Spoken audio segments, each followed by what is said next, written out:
Thank you. I'd like to call the meeting of the West Sonoma County Union High School District back to order. And as we move forward, we will go to the Pledge of Allegiance. Rio, would you lead us in the Pledge of Allegiance? Please. Flags behind you. Both flags of the United States of America and to the republic for which it stands, one nation, under God, indivisible, with liberty and justice for all.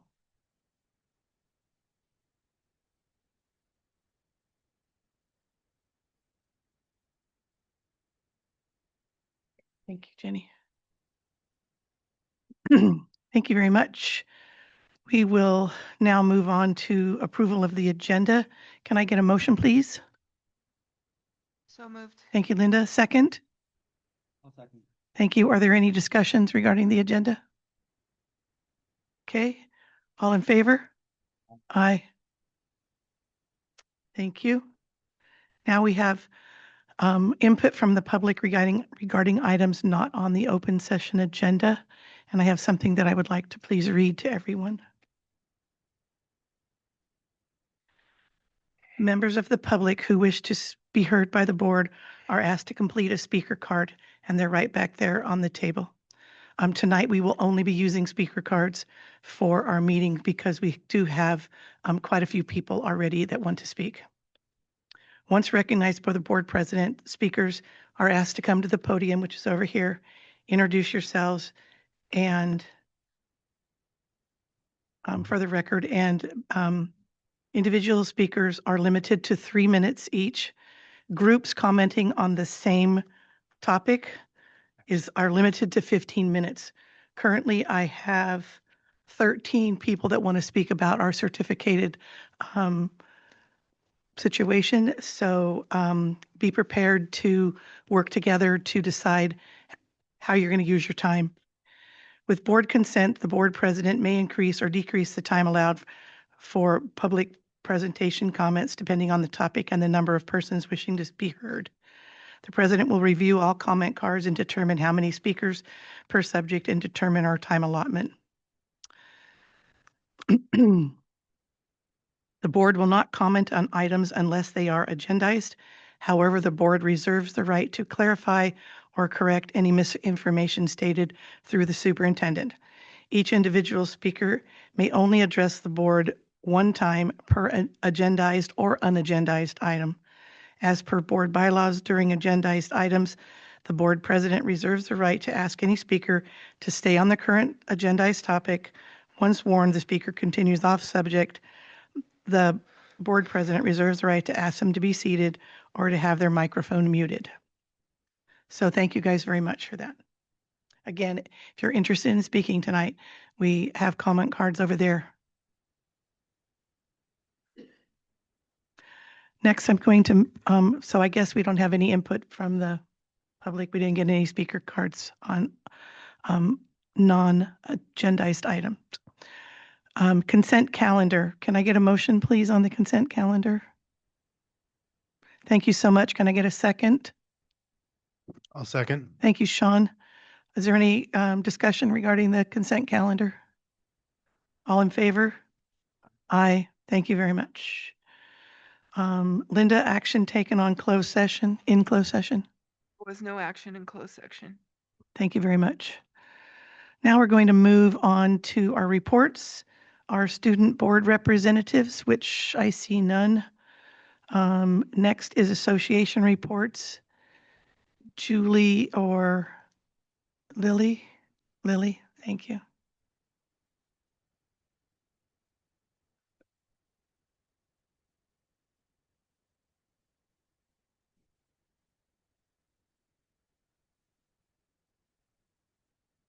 On? Okay. Good evening, trustees. I'm Lily Smedshammer, president of the Teachers Association. I want to start by saying thank you for the tone at the bargaining table this year. It really has been productive and collegial.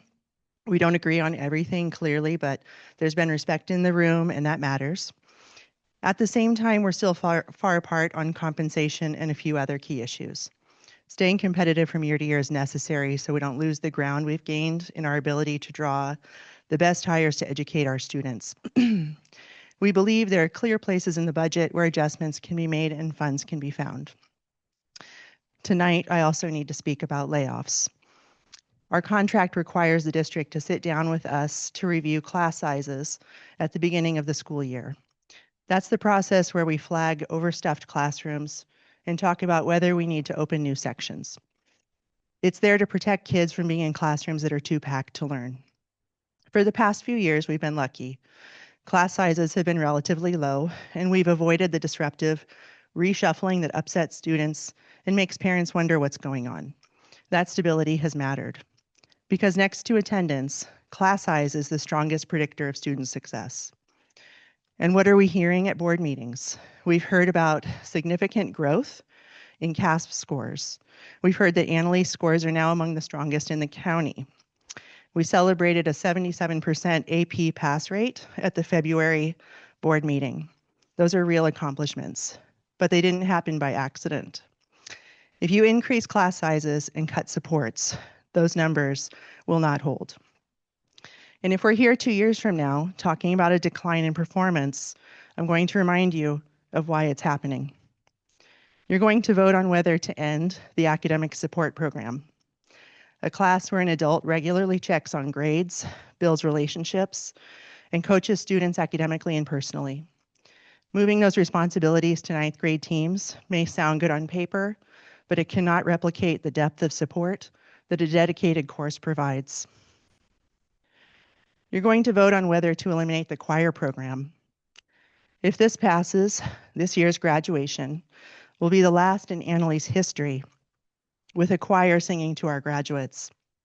That's not just a line item, that's a loss of tradition and community. The manufacturing program is on the cut list, a program one of our newest buildings was set to house. That's a statement about what pathways we value. We all know that declining enrollment requires adjustments. Fewer students usually means fewer sections. No one's ignoring that, but reductions shape who we are as a school. Enrollment may fluctuate, but programs once cut are hard to rebuild. So I'm asking you to be thoughtful tonight, be clear-eyed about your trade-offs, and own the long-term impact of the decisions you're about to make. Thank you. Thank you, Lily. Julie, are you here? Yeah, thank you.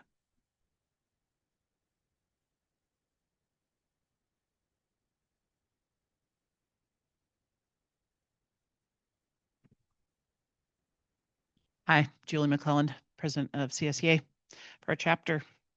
Yeah, we're going to talk about the cuts, the eliminations, the reductions. These eliminations and reductions will greatly affect our campus in ways I'm concerned about, as our classified employee base is already pretty much at bare bones.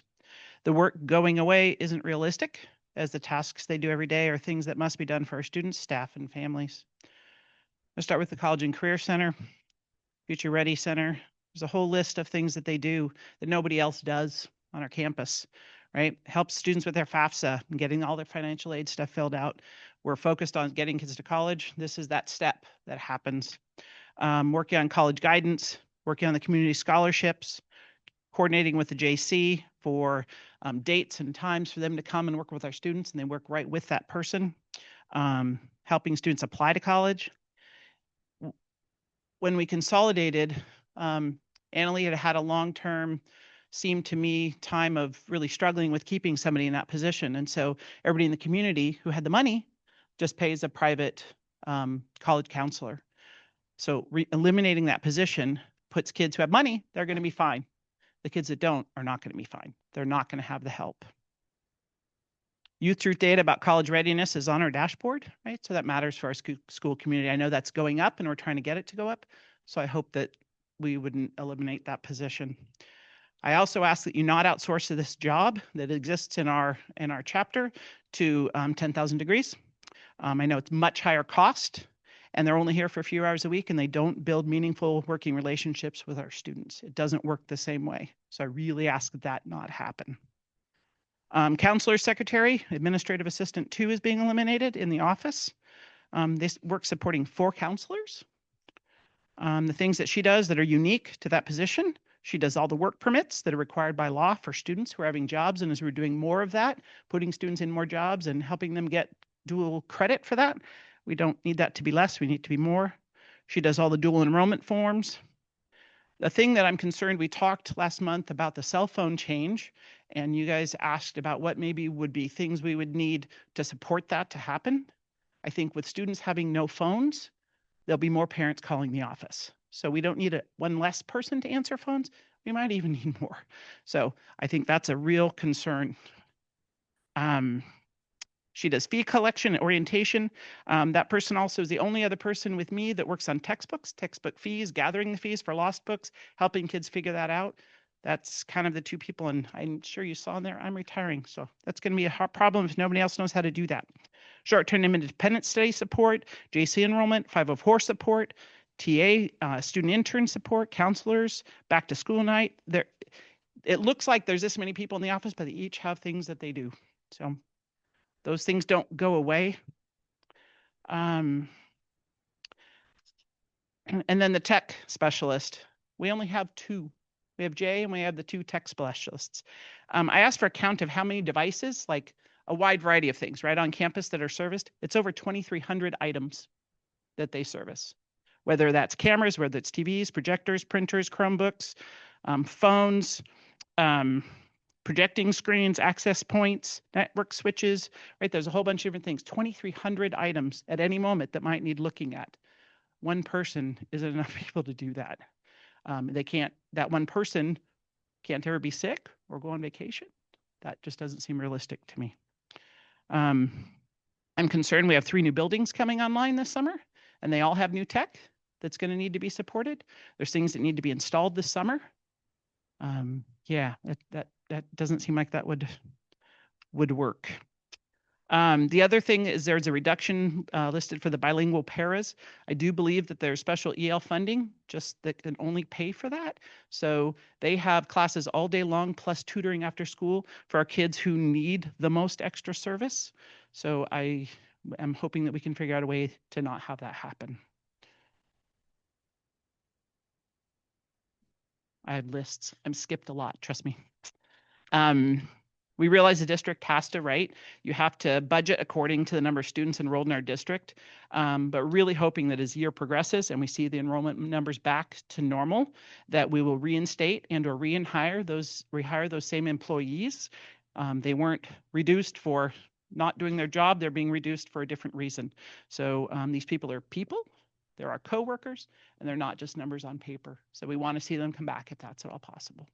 Thank you. Thank you very much, Julie. Next, superintendent report. So I want to start the meeting agenda items by just reading a statement that I prepared for the board and obviously the community as well. I deeply value every program we offer and every staff member who brings those programs to life for our students. The breadth of opportunities available across our district, both in core academics and in electives, is a direct reflection of the dedication, creativity, and commitment of our teachers and classified staff. The impact that they make in the lives of our students extends far beyond the classroom. They mentor, inspire, support, and create learning environments where students feel seen and valued. No recommended reduction is easy. I can assure you, both board and community members present, that none are taken lightly. Each recommendation represents thoughtful consideration, careful analysis, and many difficult conversations. These decisions are not a reflection of the quality of our staff or the importance of the programs that they lead. Rather, these recommended reductions reflect our current enrollment trends and fiscal realities. As stewards of the district's long-term financial stability, we must align staffing with projected enrollment and available resources. Unfortunately, when enrollment declines and revenue follows, programs and people are impacted. Please know, Board of Trustees and community present, and anybody that may be present via Zoom, that we have made every effort to distribute these impacts as thoughtfully and evenly as possible across core academic and elective areas, with the goal of preserving student access to a broad and balanced educational program. We will remain committed to supporting the staff members affected should the board approve the recommendations and continuing to provide a high-quality educational experience for every student we are entrusted to serve. Thank you, Chris. Okay, now we're going to move on to educational services. And we have a resolution for regarding Women's History Month. Can I get a motion, please? So moved. Thank you, Linda. Can I get a second? Thank you, Lewis. Chris, you want to share the information? Yeah, so with ongoing conversations with the Access Belonging Committee, we wanted to ensure that, you know, we were acknowledging all of the heritage months or recognized celebration moments that were federally and recognized at the state level. We realized that we did not acknowledge Women's History Month in the prior year, and I have regular check-ins with Anita and obviously get feedback from the folks that attend, you know, the ABC meetings. And so we wanted to ensure that we had a list of those resolutions that we were committed to recognizing. And in talking with Anita, you know, I know that it's important to do something when we recognize resolutions. And so she has been working with the staff and she has some ideas in terms of things, activities that can be done at the tutorial level, informational artifacts and infographics and such. And so my plan is to follow up with her to see what else that you know, how that process goes. But she knows, and I've made sure that she's aware, and the ABC folks are aware that that is a priority for not only our board but our administration. If we're going to recognize and acknowledge the Heritage Months, then we need to have some action to do so. So I recommend that the board approve this resolution this evening. Thank you very much. Is there any discussion on this item? Is it? It's like, I do have a question, not the one because you just addressed that, my concern there. But do we have like a place where this is all put in, so like it's not piecemeal type thing, but it's all kind of in one place so that we can see that? And I'm curious if it does go through the ABC team, and if that gets reviewed and kind of set, you know, there. Yes, and we continue to build out our website and the page that reflects the work of the former DEI committee, now the ABC committee, and you know, those resolutions and that acknowledgement will be recognized in that page. Do I mean, like, do we now have a calendar? Like, you know, I'm just curious which months are currently set. Yes, Anita created that because when we realized that this had been missed last year, we wanted to ensure that the ones that we agreed upon at the board level, you know, were documented, calendared, and then also in the district's calendar for annual and monthly board agenda items. So yeah. Okay, great. I'll have her post, I'll have Jessica post that calendar to our page. Okay, great. Thank you. Thank you, Rio. Okay, we're going to move on to consideration of approval. Oops, I'm sorry, you're right. Roll call vote. Jessica, would you like to do roll call vote?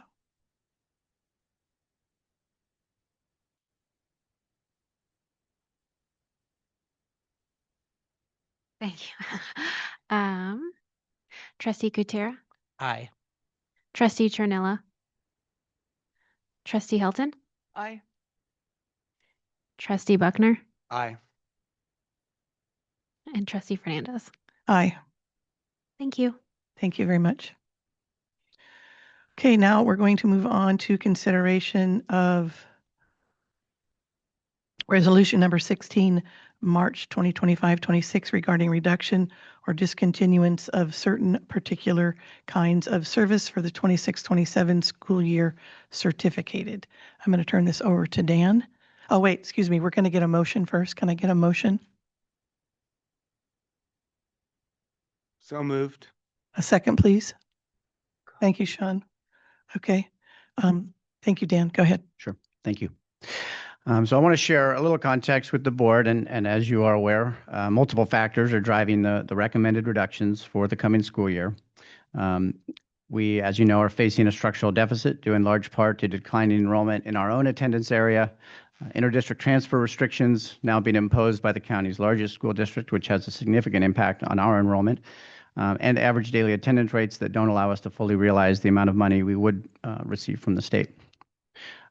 Furthermore, if we go back quite a few years, and we've been looking at an analysis of our enrollment alongside staffing trends during that same period of time. And over a 12-year period, we have seen our enrollment decline by nearly 25% from 2,069 at a high to our current 1,556 students. In that same 12-year window, our certificated staffing has declined by only 15%, about a 10% discrepancy there. So that's from 107.7 FTE to our current 91.4 FTE. With the certificated reductions that are going to be recommended this evening, that percentage will increase to just over 24%. We feel putting it much more in line with current student enrollment. We've already begun that process of right-sizing the district with the reductions we've made over the past 3 years. During that time, we have reduced certificated FTE by 13.8. And very importantly, because we are very aware that these are not just numbers on a page, they are people. And during that time, we've been able to absorb 13.6 of the 13.8 FTE through attrition, which includes retirements, resignations, and probationary releases, excuse me. And we've been very proud of that effort to really try to have these often necessary but difficult reductions have as little impact on our valued people as possible. This year, in an effort to potentially absorb as many of the proposed reductions for this coming school year, we did offer an increase to the early retirement notification incentive of $7,500 on top of the $7,500 that is already in the WSCTA collective bargaining agreement. In terms of how we landed on the number of reductions that you'll hear tonight and it'll be proposed, in looking at our first interim budget in the fall, as well as the enrollment projections from our demographer, with the new information regarding interdistrict transfer policies, we had identified a target of 10.0 FTE in reductions. That was the number we were looking for. As we began to look at current and prior year staff to student ratio, as well as class sizes, and determining how we could move class sizes closer to negotiated language regarding class sizes, and analyzing student course selection that has just occurred over the last couple of months, we now have landed on a total of 9.8 FTE in reductions, with 0.4 of that coming from the West County Consortium, so 9.4 FTE in our high school district. We feel that number of reductions does allow us to have enough sections and seat spaces to build a master schedule that will accommodate all pre-enrolled students. And of course, that process, these are preliminary reductions, and so that process will play out over the next couple of months as new information comes to light regarding enrollment, regarding budget, regarding negotiations, and all of the other factors that ultimately will lead to our final determinations at the May meeting. Of the 9.8 FTE that will be recommended tonight, based on what we know currently about staff members who are planning to retire, we're able to absorb 4.8 FTE of that 9.8 reduction. However, that means that 5 FTE of that reduction will impact existing certificated staff. Any staff member whose FTE for next year would be impacted by these proposed reductions has been met with, as have a handful of other staff whose teaching assignment or location would be significantly different from this year. We did not want people to be caught off guard or have a lot of questions when there are not names attached to these reductions, as you know, but people certainly know when positions are listed that it could be them being impacted. And so we wanted people to have as much information as possible as we move through this difficult process. As Superintendent Meredith said, these are not decisions that are taken lightly. And so I just want to stress that a great deal of thought and care and attention has gone into this. And we have, as he also mentioned, really tried to spread the burden of these reductions across both our core academic and our elective offerings, knowing that there is no easy way to make these cuts, and it will have impacts on students and staff, and we are very aware of that responsibility. So the attached resolution to this item does have a breakdown of the specific, what are known as particular kinds of service or PKS reductions that are being recommended. I'm going to go through that list at this time, and then I would be happy to answer any questions about either the recommendations or the background information that I've shared. So the proposed reductions for the 26-27 school year are as follows. Academic support instructional services, 2.0 FTE, which is full-time equivalency. Adapted physical education services, 0.40 FTE. CTE agriculture instructional services, 0.40. CTE arts, music, and entertainment dance instructional services, 0.40. CTE arts, music, and entertainment vocal music instructional services, 0.40. CTE Information and Communications Technologies, Computer Science Instructional Services, 0.20. CTE Manufacturing and Product Development, Advanced Manufacturing Instructional Services, 0.20. Diversity, Equity, and Inclusion Teacher on Special Assignment Instructional Services, 0.80. Educational Services Teacher on Special Assignment Instructional Services, 0.20. English Instructional Services, 1.0. Math Instructional Services, 1.0. Music Instructional Services, 0.20. Physical Education Instructional Services, 0.40. Social Sciences Instructional Services, 1.0. Spanish Instructional Services, 1.0. And Wellness Instructional Services, 0.20 FTE for a total of 9.80 FTE. And I'm happy to answer any questions. Thank you very much. Do we have any board members that have any questions or comments? Louis. Yeah, this is hard. I want to acknowledge everyone that's here to speak. If I wasn't sitting here, I'd be there, because I think that democracy calls for us lobbying for what we believe in, and it's important. Sitting on this side, I want to just talk a little bit about the math that we're up against, because it's daunting. So the way the district gets financed is that we get a certain amount of money from the state per student per year. And we're eligible for about $14,500 per student, but we only have a 92% attendance rate. And they only pay us for butts and seats, as they say. So we lose 8% right there. So there's some low-hanging fruit, just kind of another topic. But attendance is a place where we could actually help revenue. So 92% of that $14,500 is $13,300. That's the number. We have $13,300 per enrolled student to work with. A year ago, when we built the budget for what's now next academic year, we projected 1,618 students. And that was based on a demographic study and everything that we knew at the time, to the best of our knowledge.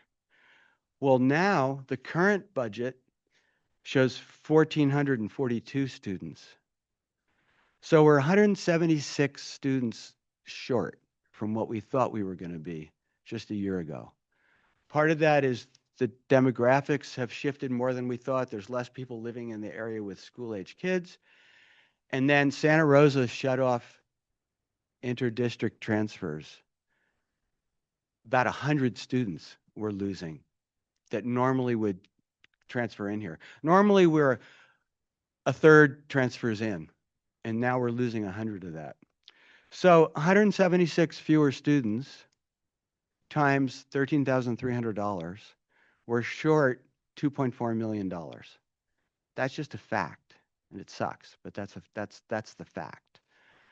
So as the board, we have to somehow try to balance the real passionate need and importance of everything that everyone is here to talk about, and it's true and it's real, and the fact that we can't just run out of money.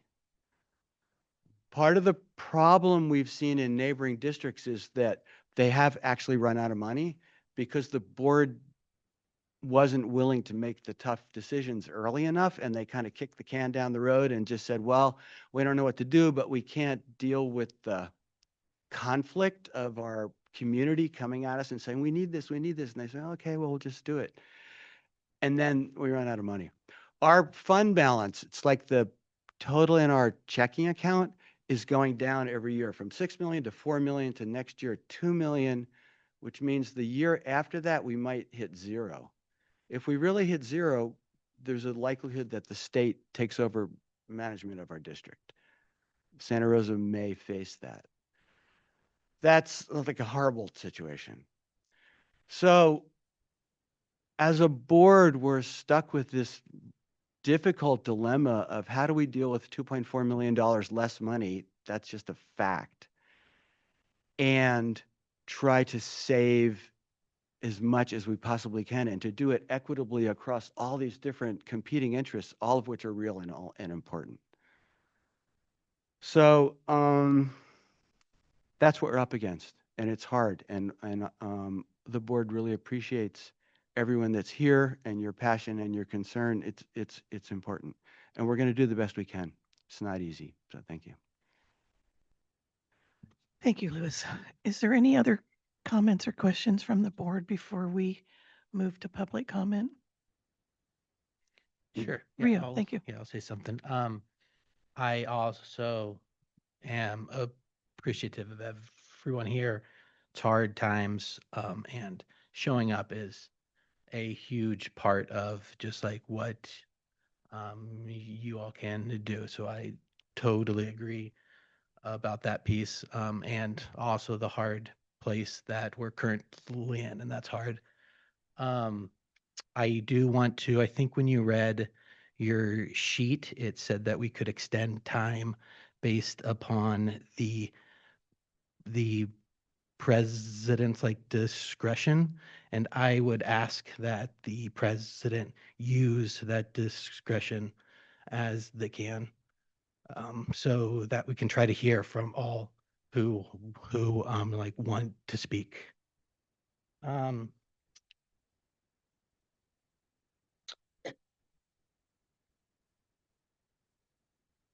Yes, like I guess that's what I got for it. Thank you.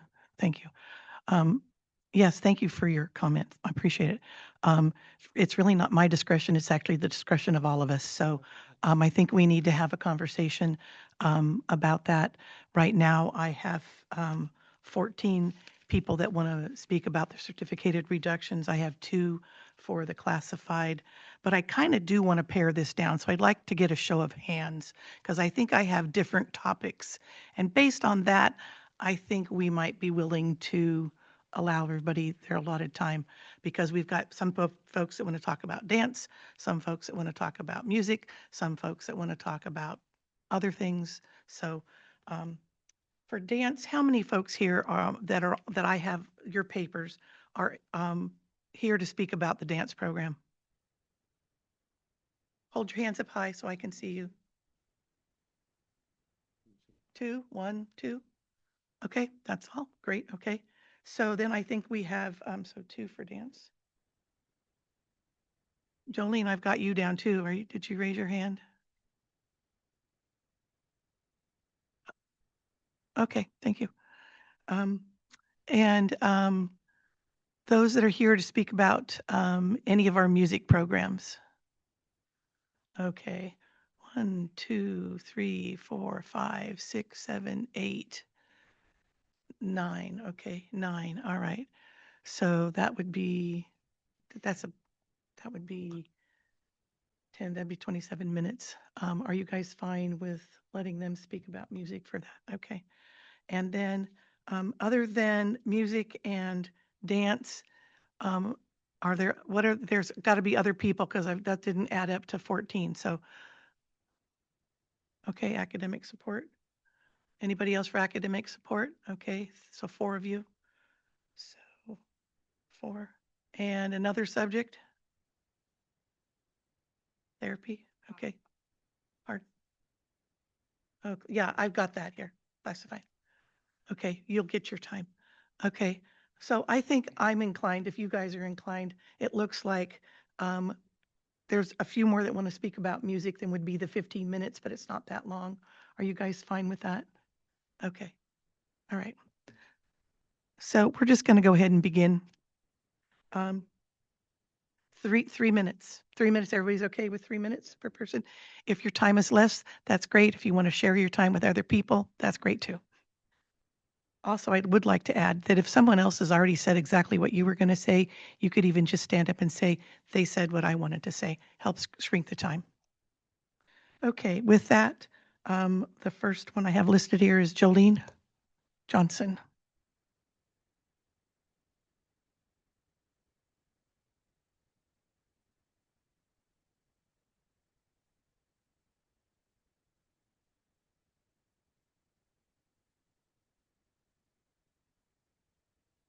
Yes.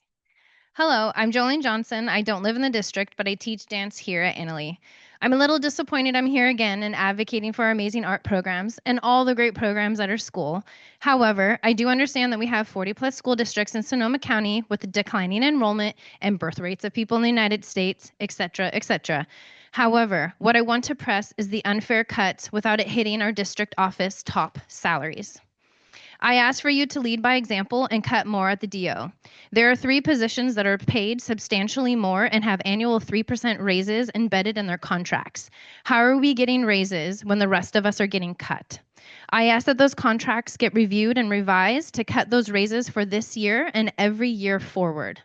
Additionally, those 3 positions, the superintendent, the CBO, and our HR director, should cut 5 workdays with a pay cut that mirrors subtracted workload. Full programs are being cut. Staff are asked to work less, and yet the people at the top are not seeing any budgetary reductions. This is what Santa Rosa City School did, and Rincon Valley Union School District, which I also work at, did. So please, lead by example and show your support to all certificated and classified staff by feeling these losses with us, not extending them to us. I call on Chris's words at the beginning of a superintendent report that he has respect and honor for all staff and programs during this time of loss. So please show us, Chris, by taking the cuts, remove your annual raise, and extend that to the CBO and your HR. Thank you. Thank you. Next is Paige Greco.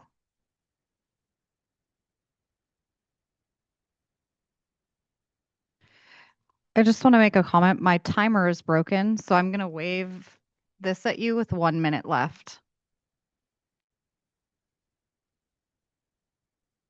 Yes, there we go. Not that I'm not a human loudspeaker. My friends told me I had to express my frustration with words instead of just screaming into the microphone, so I get a brownie if I manage to do that. I am here to express my frustration and disappointment that we are here again, that I feel like I'm kind of stuck in Groundhog Day, that we're losing not just qualified teachers, but fantastic teachers and whole programs that our students need. I'm frustrated that you're cutting tech workers, paraeducators, and secretaries who we need to support our students. The notion that we don't have enough work for them is patently absurd. I'm disappointed that the highest paid administrators at our district level are not sharing and lightening the financial and logistical hardships that they are visiting upon the rest of us. I am disappointed that this plan feels short-sighted. I am disappointed that things do not have to be this way. I am disappointed that I doubt that you will challenge that what the superintendent and HR director have told you. So that is what we are going to do. I am disappointed that teachers and staff, myself among them, will be living out the consequences of the board's decision-making again. I hope that you don't feel comfortable about it. I know that we probably won't. Good day. Thank you. Matt Reiching.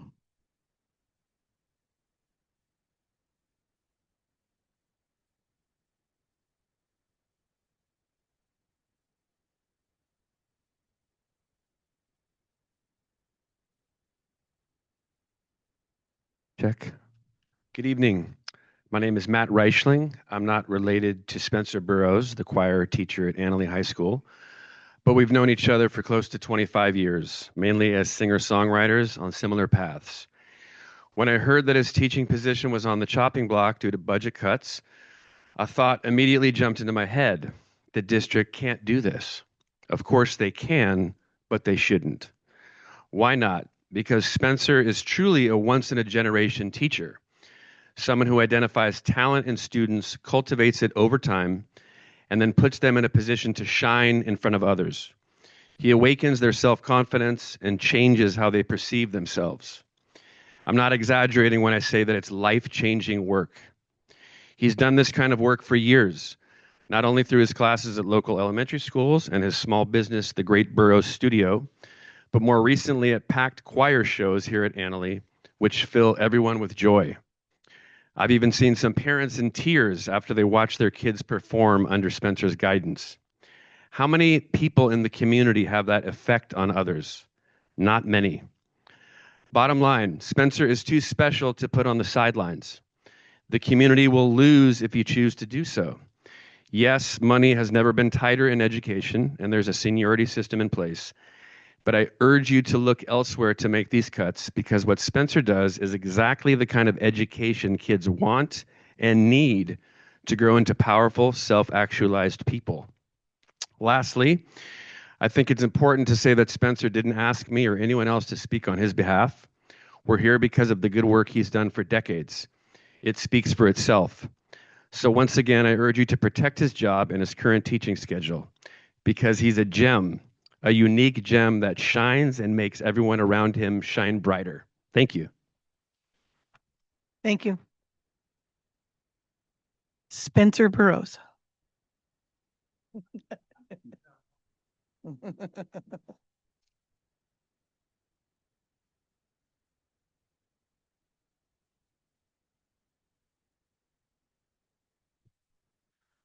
Okay, I can't follow that. First of all, made me emotional. Thank you.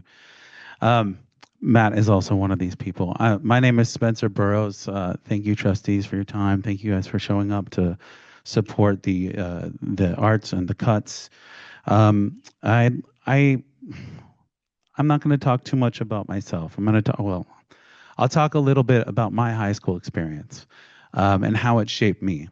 They say the proof is in the pudding, right? And you're looking at a big bowl of pudding. It's true.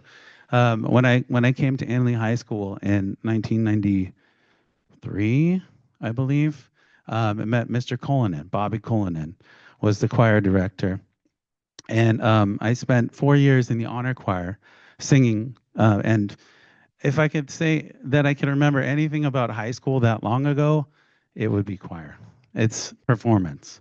It paved the way for me to go on and excuse me, for me to go on a full scholarship to Sonoma State University, vocal, operatic vocal program, and sing in musical theater, had the confidence to do that kind of thing, to go on to Berklee College of Music.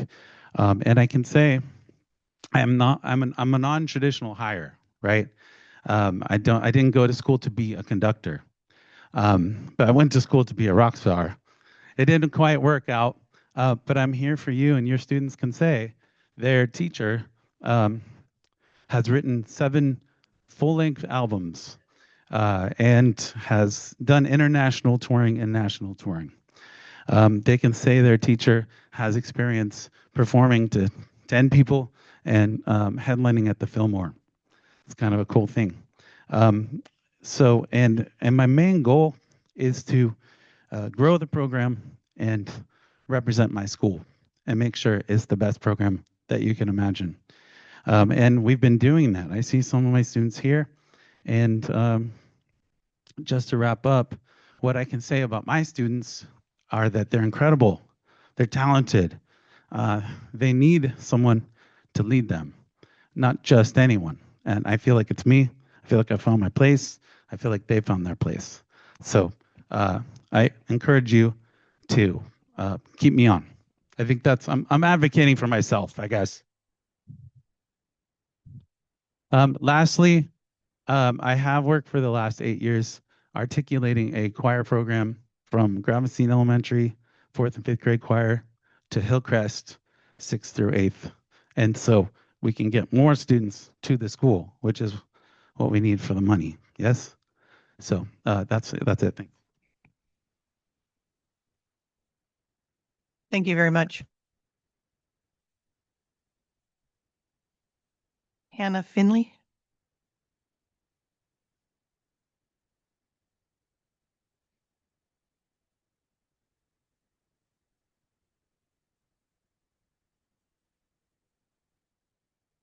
Hello, my name is Finley. I'm 21. I grew up in Sebastopol schools and I studied with Spencer Burroughs for 9 years. To be honest, traditional school subjects were really hard for me. I was a driven, hard worker, but couldn't focus or remember things the way others could. My younger brother, who is now in pre-med, excelled academically and aced his AP classes. And while I was proud of him, it was sometimes hard to see considering how bad I wanted to make my parents proud. Thankfully, I met Spencer Burroughs. Spencer taught me singing, songwriting, and improved my piano skills drastically. Singing terrified me, and so does public speaking, but Spencer helped me find my voice. He connected me with other kids with whom I formed a band, which is something I was good at and got to be proud of. It gave me a community I connected to and even a little source of income. Ultimately, because of him, I ended up getting a scholarship to a great music school. So I'm here to speak up not just for Spencer Burroughs and the music programs he runs, but for all the kids like me. We need and deserve a great education too. We have a lot to offer, and we are able to find confidence and careers through music.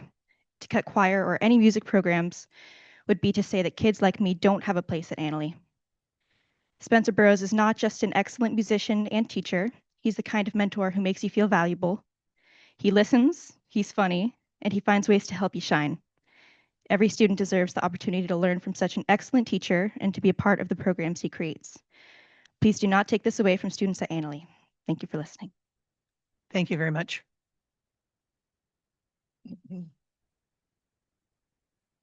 Sarah Reidenbach.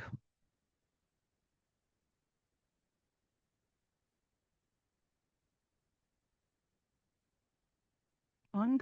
Yes. Hi, thank you for dealing with this difficult issue. I was raised by a public school teacher. I get it. My name is Sarah. I submitted a long letter, and this comment is just going to be a very short summary, or as short as I can make it. I live in Sebastopol, and I have raised 3 kids here. All 3 of my kids were exposed to trauma in their childhoods, and they experienced mental health hardship. During those difficult years, they had one trusted adult who was able to connect with them. He earned their trust, he gave them hope, he gave them purpose, and he made them feel valuable, and it was Spencer Burroughs. He was their music teacher.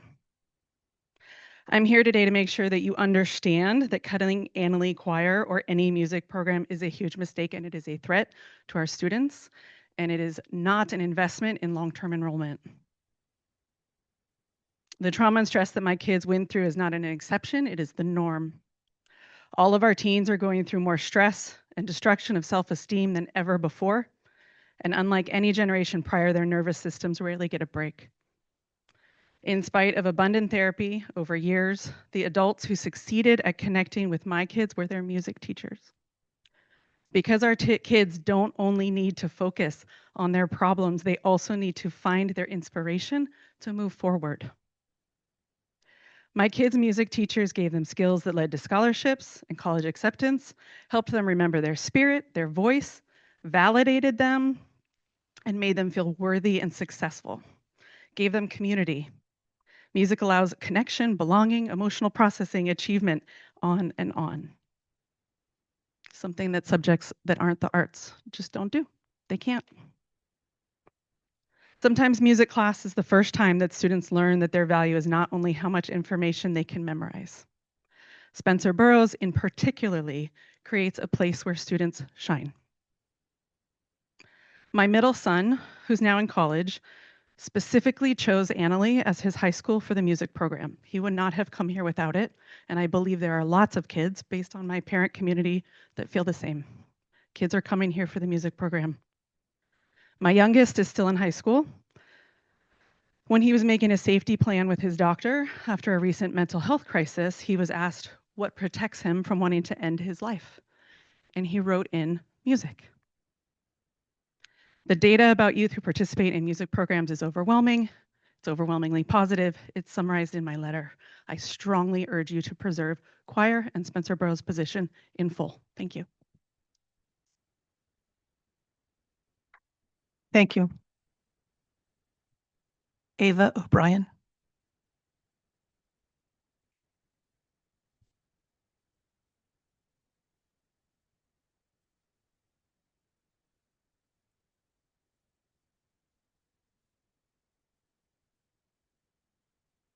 Hello, my name is Ava O'Brien, and I'm a student here at Annaley High School.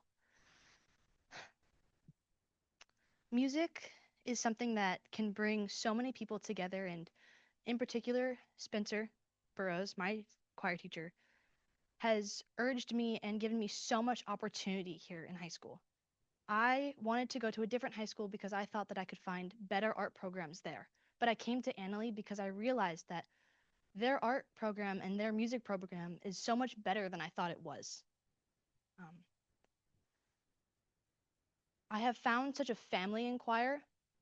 The students, I'm not good with finding community, but I have found such a community in my choir class and with those students around me. I have found opportunity through guitar and through singing from Mr. Burroughs.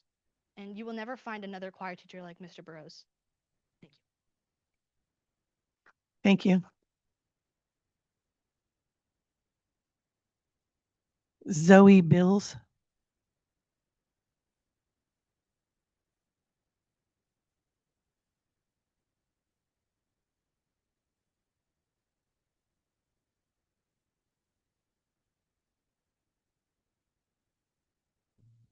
Hello.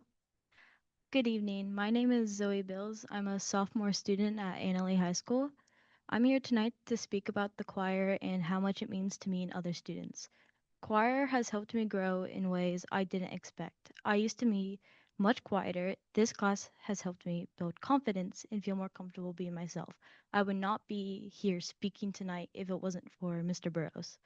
I also struggle with OCD and anxiety, so if you see me shaking right now, that is why. And school has sometimes can feel overwhelming for me. Choir has been a place where I can breathe, focus, and feel calm. Singing and being part of a group helps quiet my anxiety and gives me a healthy way to cope with stress.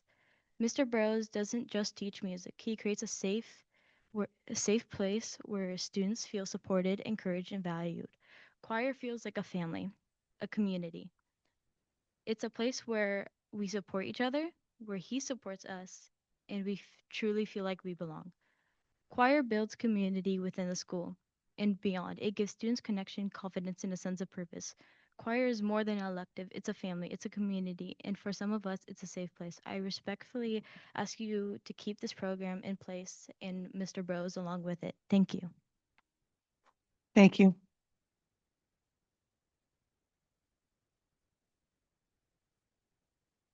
Robin Van Patten.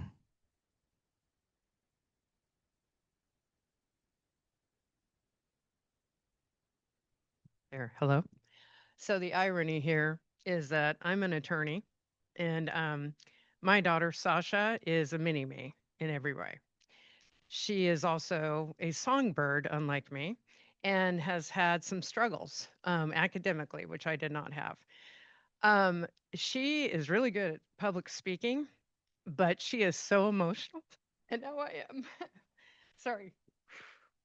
She is so emotional about this that she can barely talk right now. So she begged me to come. And I actually came from a trial in Monterey and drove up here to be here tonight. That's how important it is. I wanted to talk about the disparate impact that I'm hearing about the cuts. I heard a lot being cut from the arts programs because there aren't that many teachers. In fact, they're not full time for the most part. And I wanted to talk about choir specifically. God bless you, students who were brave enough to get up here because you're actually highlighting my point. So I love that. So my daughter is an inter-district transfer. Thank God she got in under the wire from Santa Rosa, but she was a private school student at Sonoma Academy. And she, like, I don't know, was looking on YouTube, saw the choir program and was intrigued by it. So she made me come here and I'm like, really schlepping to Sebastopol. And I love it here. No evil intended here. And she was really taken by Spencer's very first program where the choir was reduced and he'd only been with them for a couple of months, but she saw his passion and his enthusiasm. And she saw these kids who had so much promise and it really spoke to her. So she came to me and said, Mom, instead of paying $60,000 a year, I really want to go to Annalee. She became my favorite child at that point. But, I mean, it was because of him. It was because of him. So I want to talk to you about the fact that the arts are under such horrific attack in public schools. I'm shaking and I don't do that in a courtroom. That's how much I feel here. You know, I just want to point out that sports programs are rarely eliminated. We have 4 football coaches. I have nothing against sports. I went to Berkeley on a sports scholarship. My daughter is 5'2". That ain't happening. Okay. But here's the thing. The arts, like theater, fine arts, choir, dance, they're open to all genders, but let's get real. These disciplines, particularly choir, are heavily populated by female students. I want you to think about that for a minute. Further, the arts often attract students who identify as gay or trans or other less mainstream identities. And I can sure say that the vast majority of my daughter, who again is the vice president of the choir and a diva, most of her friends are trans or gay or from really troubled homes. And I want to, I don't know if Pepper's mom is out here, but I have to tell you that we have a student with spinal bifida who is, shy. The whole choir has just come around her and God bless her. She used to be terrified on stage and I watched her perform a solo in the last choir. Think about that for a minute. Think about that and what that means. Okay. Her mom was losing it, but I was losing it just as much. So, here's the thing. The arts have always embraced unique perspectives. That's what makes our life beautiful, right? Art understands that people come from different backgrounds. They have different strengths. They have different fears and concerns and issues that are important. And so because of that, these students that are typically sort of excluded from the mainstream can positively interact with students from the mainstream in choir. That's your Because time. our choir has a lovely combination, right? And this is one time where they can come together and create an actual community where they can bring their talents together without judgment or determination as to whether someone's athletic or someone's a top student or someone is gay or straight or whatever. Robin, I'm sorry, your time is up. Okay, well, I wrote something that really gets into all kinds of stuff. I did so much research on this and the positive impact on ADHD, STEM performance, all of these things. Vagus Will you nerve. please send it to us? So I did send it to Okay, you. great, And I thank you. really beg of you, I can give you all the references, but this program is more than just a fun little frill. It's super important. And he is wonderful and creates a safe space, but the students beautifully put that anyway. Thank you. I'm sorry I'm not more articulate. I Thank was you. surprised at how overwhelmed I got.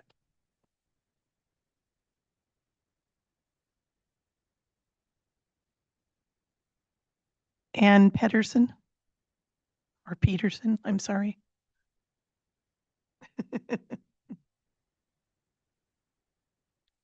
It does.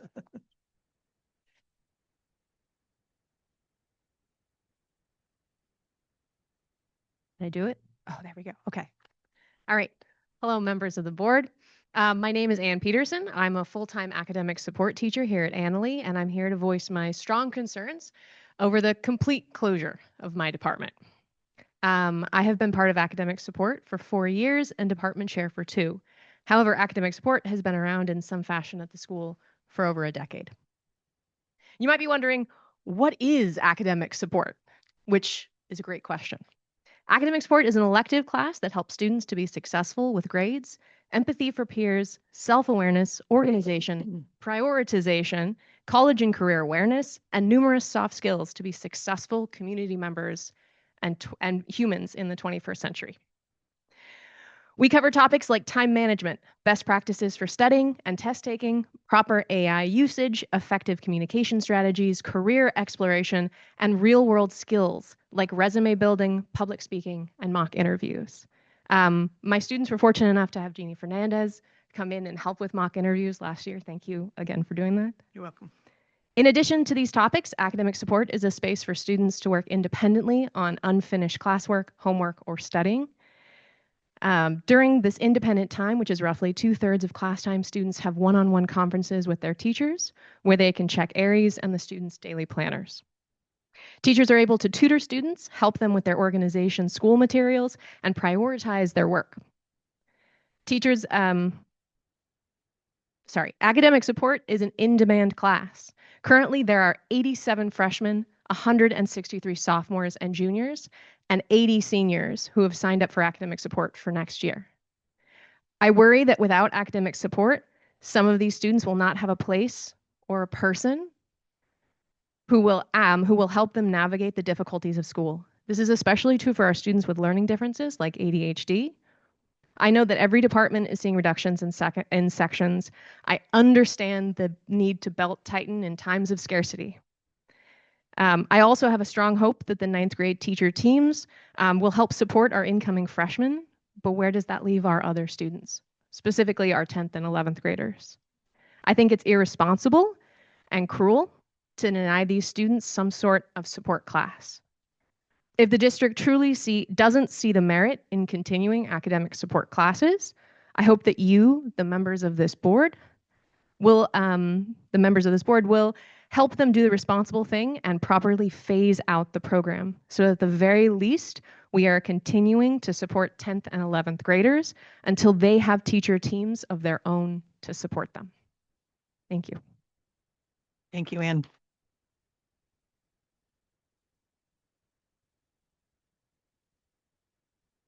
I'm sorry, I'm not sure about the last name. Noah Brown? Noah.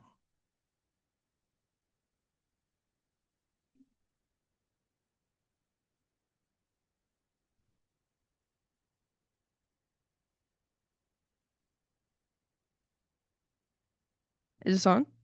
Okay, so I like to talk about the choir. So I personally have never been in choir, but beginning of sophomore year, I met this friend of mine, and I made a promise that I would go to every single one of her performances. Unfortunately, I agreed to that. But, you know, to my surprise, I had always heard like choir kids are bad and weird. And then I went to the performance and I was like, wow, that's actually really good.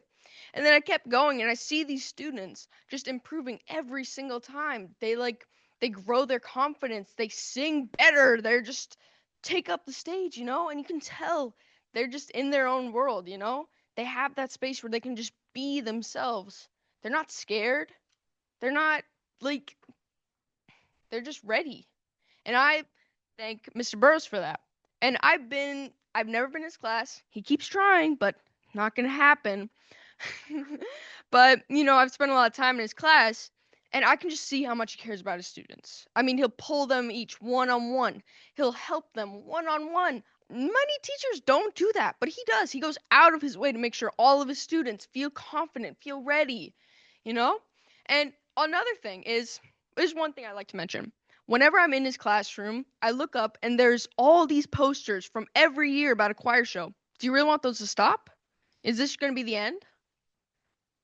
I mean, think about that. Thank you, Noah.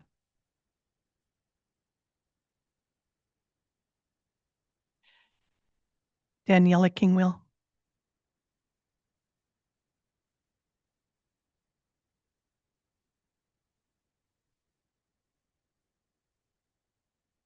Now. Good evening, board members and guests. My name is Daniela Kingwell. I'm coming to you as an Annalee alum, parent of a current Annalee student, and as a concerned community member. My child has taken voice and instrument lessons with Spencer Burrows, dance classes at Annalee with Jolene Johnson, and has performed for 4 years in the Annalee High School musical under the direction of Casey Jones. I know this is a difficult job. I appreciate your work being a teacher myself. Having said that, I would like to highlight why I urge you to keep the performing arts each at 1.0 FTE. Unfortunately, in the United States, we have to run schools as businesses, but we can also take into account the feelings of the members of the community, especially the students. And I really want to thank you all for being here, because I know that my watch just told me that my heart rate went up to 120 and I was sitting. So I get it. Like I'm nervous and I'm a teacher. I had the opportunity to read all the heartfelt letters written into public comment this afternoon, and I hope that you all take all of them into account.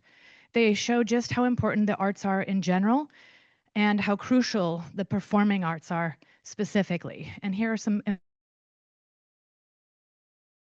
students' self-confidence and public speaking abilities, STEM and analytical reasoning skills. Students in performing arts classes learn how to work well in groups, which is an important life skill, both for future work opportunities as well as for daily life. The performing arts teach empathy, which is a critically important area of human existence, which we need more of in our culture at this time. The arts welcome everyone from every walk of life. Oops, there goes my Google Doc. Sorry, one second, and are inherently inclusive to people from all backgrounds. Students report feeling a sense of safety in choir, dance, and music classes. Arts are one of the main reasons many students feel motivated to even go to school. With cuts around the county in other district schools, more students will want to come to Annalee because of the strong arts program we currently offer, but not if we cut it. We might lose more students if we cut the arts. Some of the classes have low student numbers because of classroom size, but that should not reflect on the total number of students who take the classes as compared to other classes in the district. For example, the last dance show was standing room only. I barely got in the room. So I would urge the board to look at alternative funding for the arts. Is Prop 28 money still available? Finally, and truly the most important point, is that the arts saves lives. And I thank you for your time.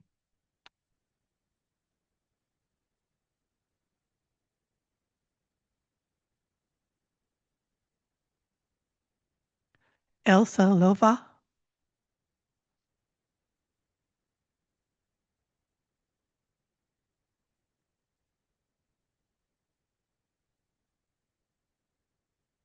Hi, my name's Elsa, and I'm here tonight because I think that a couple of really important programs are being closed and cut, and I think it's not right.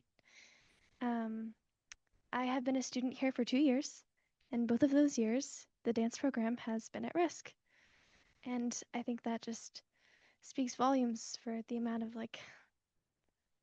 thought that's gone into this.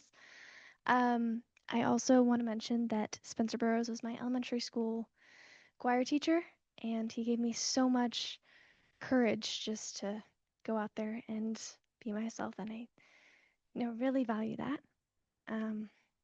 And I want to mention a couple of things. Recently, I've been doing so much better with my mental health, and I think that's really thanks to the arts programs. And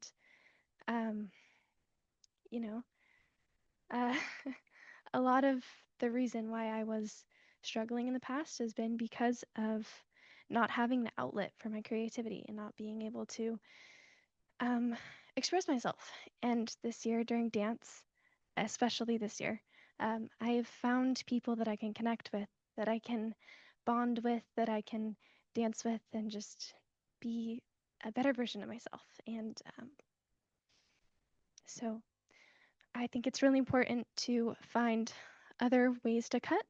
I noticed you mentioned like a 9-to-1 ratio of electives to, academic classes when you said you tried to spread it out. And I think it's really important that you realize that there's a class that my friend is in that has 14 students, and it's a math class. And I think that, there are classes that have a small number. I'm in a small number class with Miss Johnson, but I think it's really important to know that she is a great teacher, and it's safety concerns. You can't have 30 people in a class. Her intro classes, which are the ones that you are proposing to cut, are her most volume classes. They have 25 students each, and I think it's so important to realize that those numbers are real, and they are not just academic classes. They're helping everybody in the community, and everybody comes to see the dance shows. My whole family came to this last one, and I was so happy because I got so much support, and I know that the dance program needs that support. And so I think it's valuable to look at the other sources of income as well. So yes, Thank you.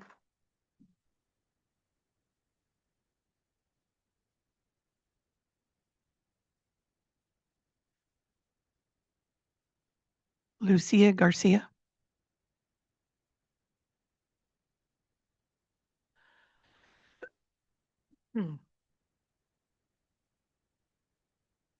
Hello, everyone. I'm Lucia Garcia, and these are school counselors here at Annalee with me. I am a school counselor. This is my 19th year in the district, and I am also a parent of 2 high schoolers here at Annalee. I also graduated from Annalee, so I've seen this place for a very long time. And we wanted to talk about these reductions. As school counselors, our role is to support students in becoming the best version of themselves while they're here, but also planning towards the future. And many of our students come in from all different kinds of walks of life, and they just struggle, or they're trying to figure out their place here at Annalee. So cutting back on these programs that are so important to help students feel connected, that's the first thing we tell them. Find a program that helps you feel connected to yourself, to others, and to your future. And so these programs are really important for all the reasons people have already talked about. I've seen a lot of families I've worked with here, so that, just kind of moves me to tears. But what we really wanted to focus on today was just who is going to support the students that don't have a parent that has the time to tutor them, to guide them through the college application process. If we don't have a future ready career coordinator, we have the goal that we're trying to increase the number of students that complete dual enrollment, right, with the new grants that we're participating in. And so how are we going to accomplish those goals when we have one less staff member to help support us with that work? And so all of that work is trying to help students be able to get to their next step. And so how can students pass their classes while they're here? And academic support is something we lean on very heavily as school counselors. They're like an informal case manager for the students that are needing that extra support. And so what we see is that without academic support, we will have hundreds of students who will not be able to pass their classes, have the GPA for scholarships, or to get into the universities that they're trying to get into, and even graduate. Our graduation rate, as you know, is pretty high, but that's also with the support of the academic support teachers. We cannot do this work on our own, and teachers don't have the time to do that work on their own either. And so we just really want you to know that with also the main office having one less secretary in there for a student body of 1,400 plus their parents plus the staff, how are we going to be able to serve our students, our families, and the wait time for them to hear back from us when we have one less person there to help them when they show up in the office? And so that is a big concern of ours, is how are we going to support families? Right now they come to us, they feel like we're very friendly school, like we provide so much support.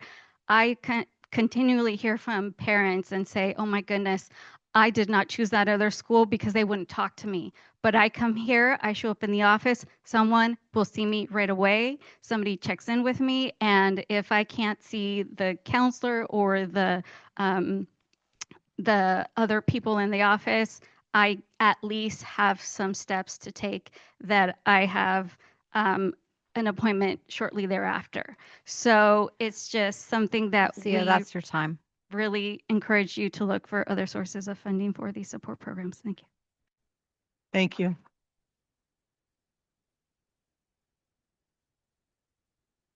Brian Lee.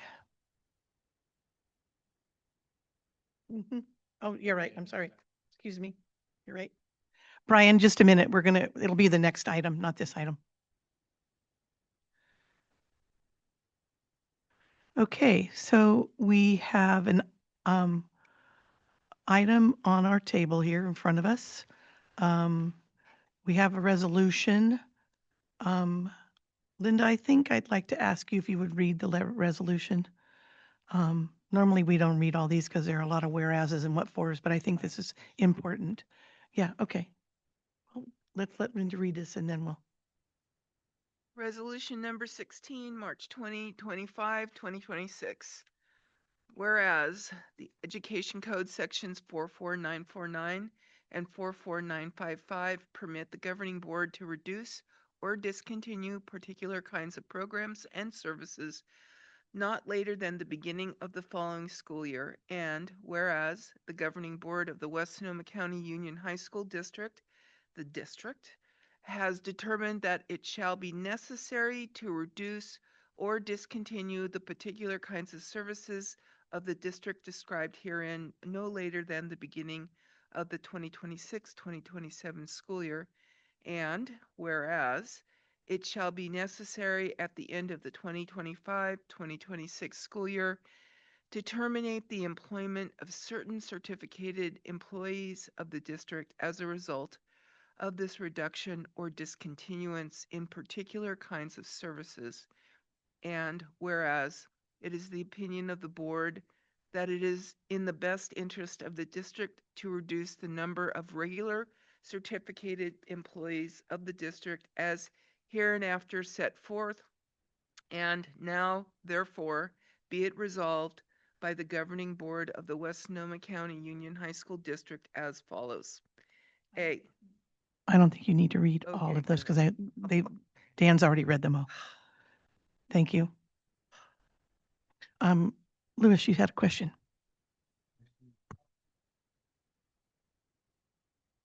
So we're being asked to vote for this resolution right now, and is it, how specific is this like done deal? There's like no going back. There's no further discussion internally. What are we just voting that we're putting on notice that this could happen? Or are we voting that this is happening? No, that is correct. These are preliminary. We have the statutory deadline of March 15th to make preliminary decisions at the board level and notice any potentially affected employees prior to that. The deadline for final layoff notices, in which, if you recall, in May, we brought back the final resolution, would be May 14th to notice employees. So in May, the recommendations, should they be voted on this evening, would be then finalized. So then our process would be to issue the preliminary layoffs for anybody affected based on the decisions this evening. And, we're going to continue to work and monitor enrollment trends. We've looked closely at all of the students pre-enrolled. We've examined numbers across all disciplines, those that are on the resolution this evening and those are not. And then we'll begin building the master schedule. Chuck and his team, I think we'll be able to flush out more of the clarity regarding the number of students who've been able to get released from Santa Rosa City Schools. So the short answer is we have time to finalize the decisions. So we're only voting to put people on notice that it could happen, so they're noticed, but we still have the opportunity to massage things if we can. Is that fair? Okay, thank you. Thank you, Louis. Rio, you have a comment? Yeah, I mean, I kind of want to keep choir around. I mean, the enrollments were good for it, and sounds like it's impactful.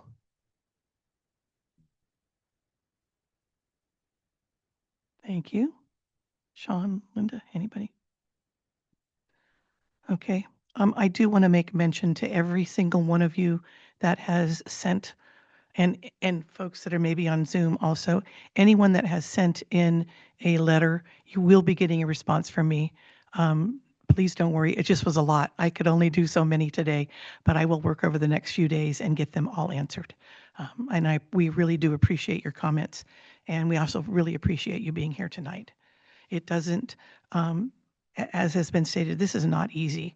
It's not something that we relish in doing, and it's extremely impactful to us as it is you. We just happen to be sitting on this side of the table. So I just wanted to make sure you guys were aware of that. And with that, any final thoughts, anyone?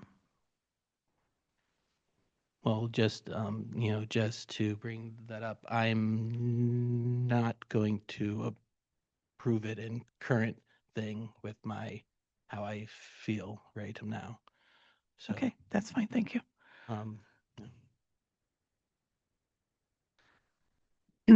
Okay. With that, this is a roll call vote.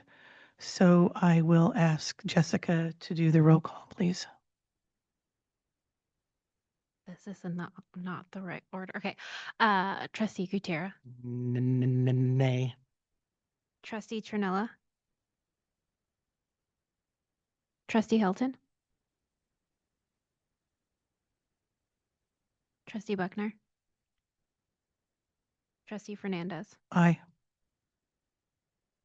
Thank you, Jessica. The motion passes 4-1. Thank you.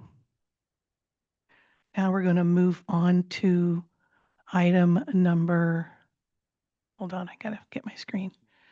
C2, consideration of approval of resolution number 17, March 2025, 2026. In the matter of decreasing the number of classified employees due to the lack of work and or lack of funds. So with that, is there any comments or questions from the board? Okay, I will turn it over to Dan. Thank you.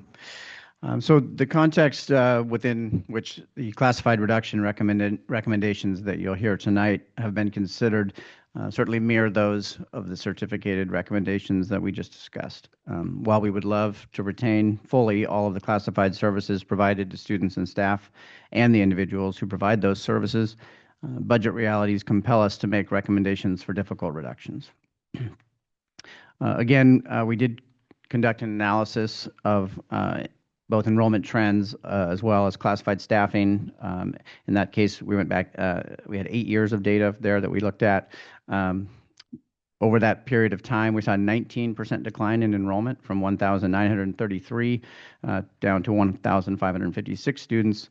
And during that 8-year period, we had only a 3% decline in the classified full-time enrollment from 70.0 to 67.88 FTE.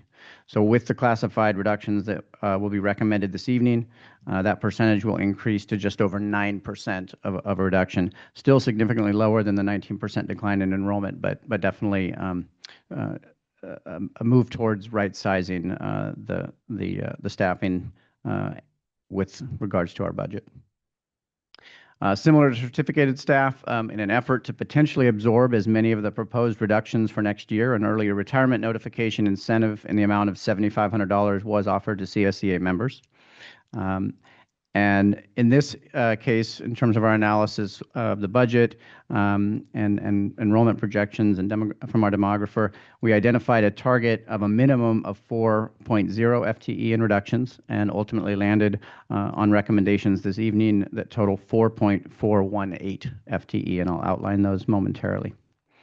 Of that 4.418 FTE, we are able to absorb 1.0 FTE through retirements, However, 3.418 FTE will impact existing classified staff, and any of those staff members whose FTE for next year would be impacted by the proposed reductions has been met with. I want to stress that we greatly value the services provided by all of our classified staff members. The reductions being recommended tonight are in no way a reflection on the performance of any of these individuals currently in the positions. Rather, these reductions are necessitated by our current budget realities. The attached resolution has the breakdown that I'll read through for you, and then I'm happy to answer any questions that you have. So for the 26-27 school year, the recommended reductions or eliminations are as follows.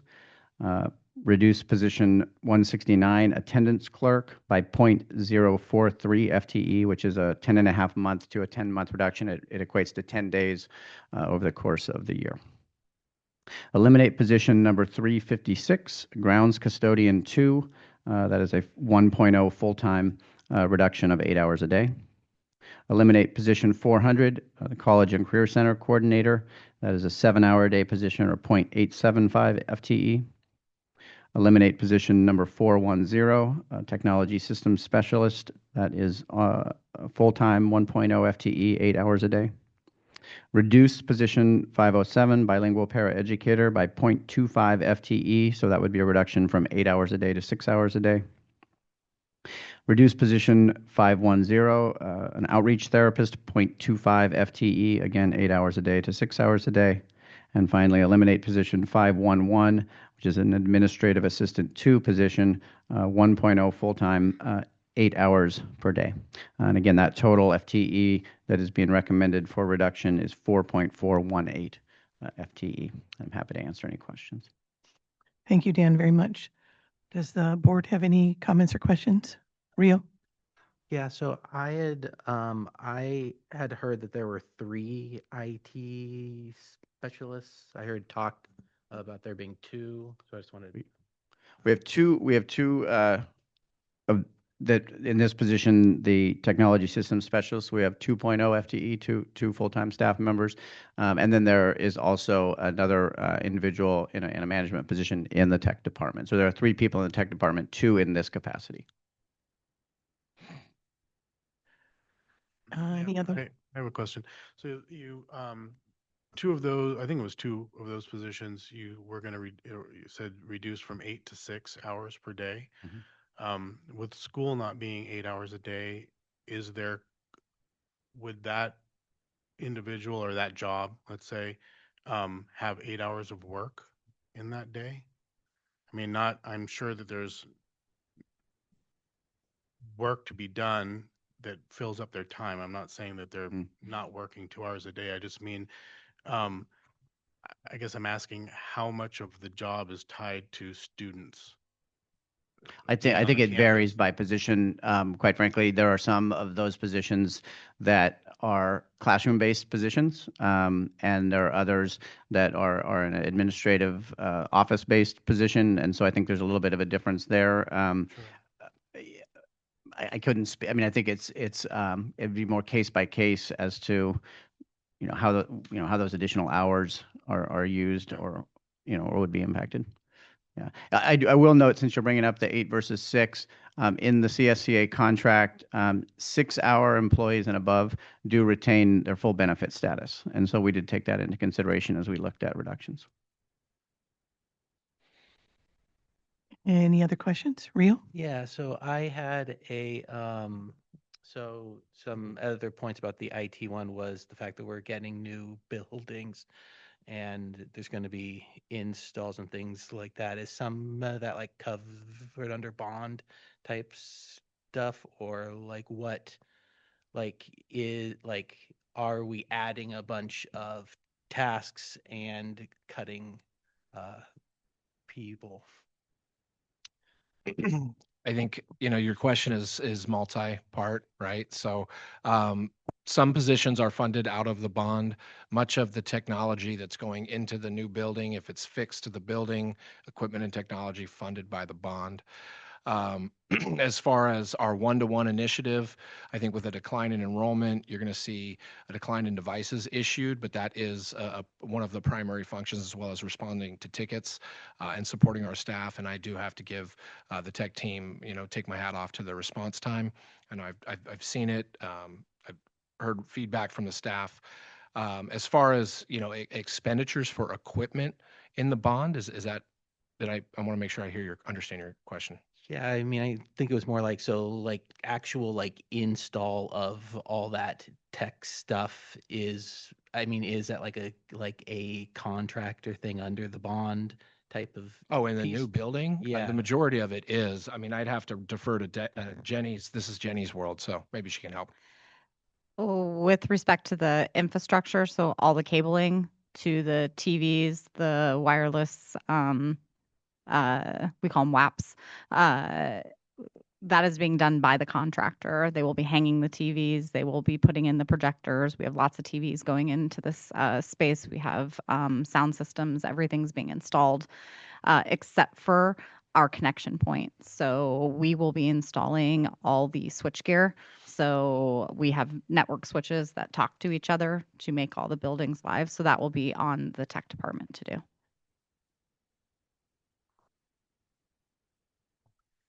Any other questions? Okay, we have some public comment on this. Brian Lee. Next.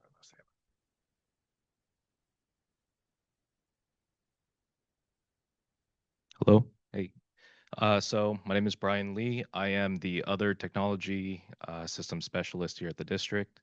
And I just first want to say thank you for what you're doing. It's not hard. Sorry, it is hard. It's sorry, I didn't mean that. But it is very difficult, especially with everything that's happening outside to Santa Rosa City Schools, directly affecting us.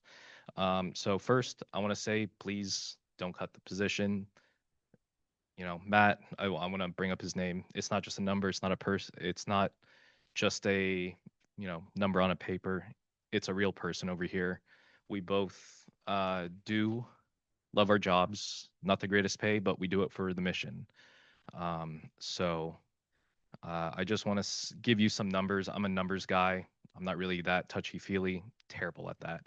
So part of our team has an amazing response rate. We have about maybe 10 minutes or less to respond and fix an issue. If it's anything more, probably a day. I can pretty much, I want to say and vouch for the teachers here that whenever they run into an issue, their entire lesson plan for the rest of the day is ruined. Us showing up, we can see that they are basically deer in the headlights. We are their saving grace. Cutting that position cuts our response time by 50%. It's not great. August 2025 alone, we didn't have a full month, but we had to respond to over 275 tickets. And that's just between Matt and I. Insane number. If we put that maybe 15 a day, that's a well over 15 tickets each. It was a hectic year. A lot of students are coming in super, super tech savvy. We had, if you saw what students are doing today, you would be screaming. Cutting that position, really just puts teachers at an incredibly huge risk of, I'm just going to back up here. Sorry, I'm hyped up on Red Bull.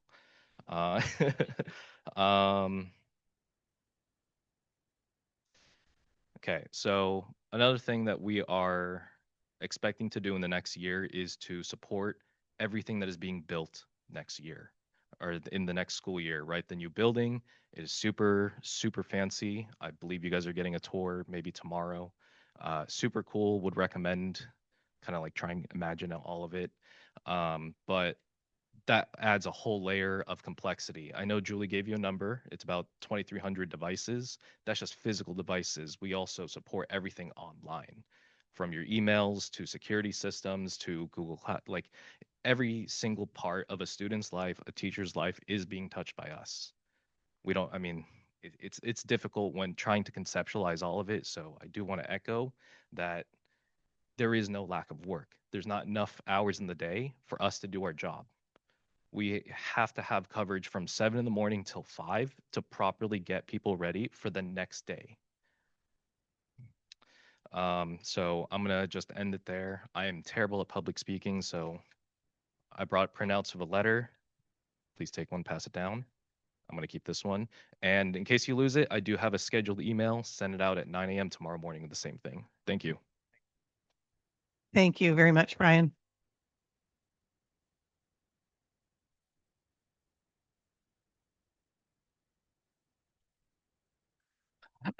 Next is, excuse me. Next is Donovan Coors.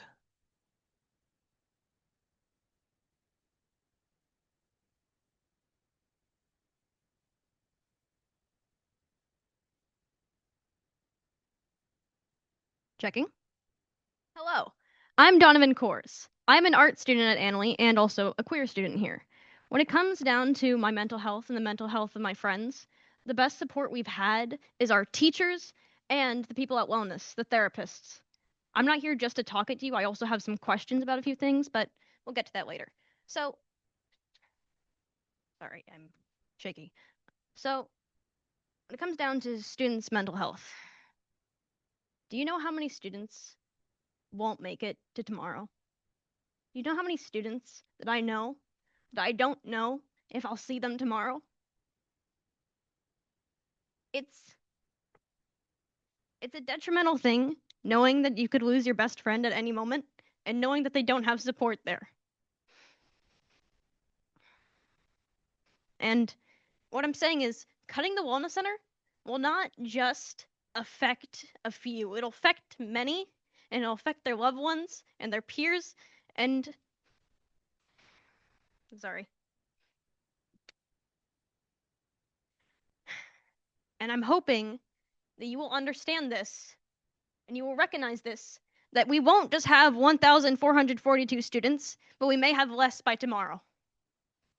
I had a question, if I may ask, about your funding.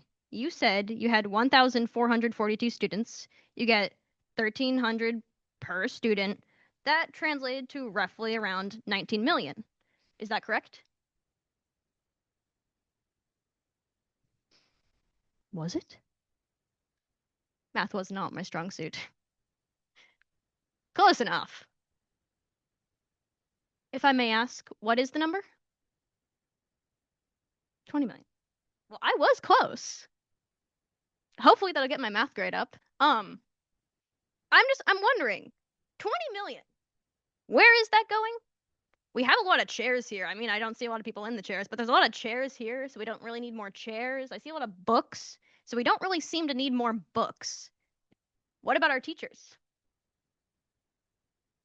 That is all. Thank you. Thank you very much. Chris, can you clarify that whole position is not leaving? And thank you. You asking for a clarification? Yeah.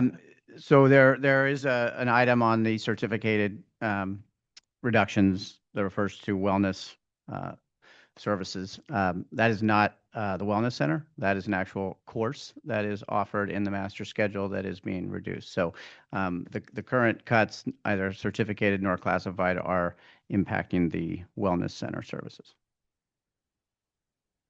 Hope that helps, Donovan. Thank you. Okay. So here we find ourselves with this next resolution. I'm going to again ask Linda to read us the resolution. I think it's only fair to our folks to hear it.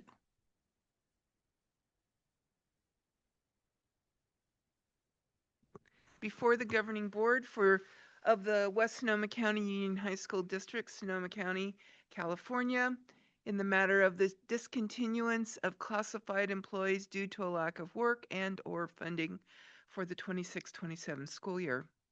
It's resolution number 17, March 2025-2026.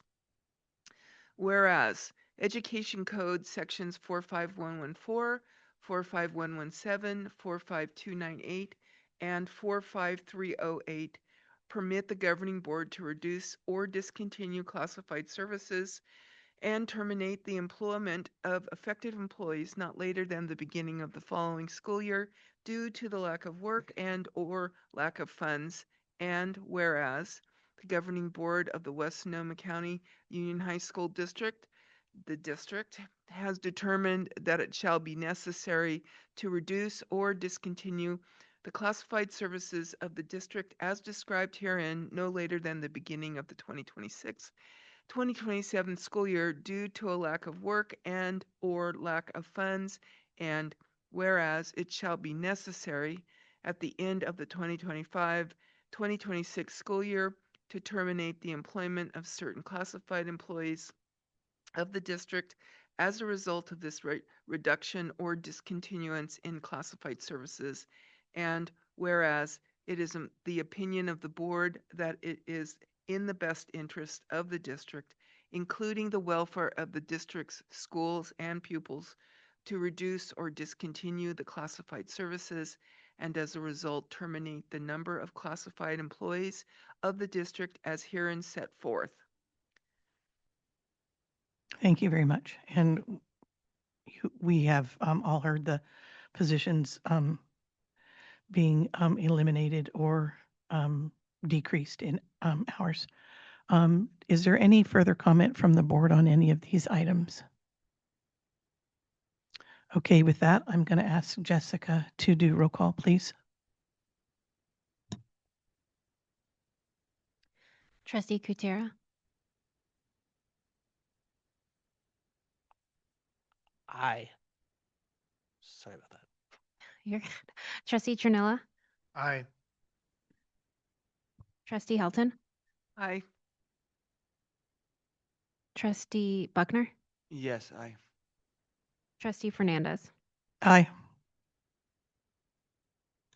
So with that, the motion passes with 5-0 vote. Thank you. And with that, our next item would be facilities and maintenance and technology. We don't have any of that. So with that complete, I'm going to adjourn the meeting.